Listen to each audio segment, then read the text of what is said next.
இது வீம்பு அபி, வெட்டித்தனமான வீம்பு. இப்ப நீ இருக்கிற நிலைமை என்ன? எவ்வளவு கஷ்டப்படுற, யாராருக்கிட்டயும் கையேந்துற.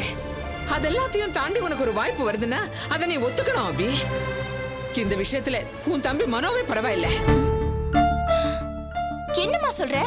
ஆமா அபி, அந்த வீட்டுக்காரங்க மனோக்கு கடை வச்சு கொடுத்தது பிடிக்காம தான் இருந்தேன். ஆனா மனோ புத்திசாலி, பொழைக்க தெரிஞ்சவன். இனி அவனை பத்தி எனக்கு கவலை இல்லை. அவன் எப்படி பொழைக்க போறானோன்னு பயந்துகிட்டு இருந்தேன்.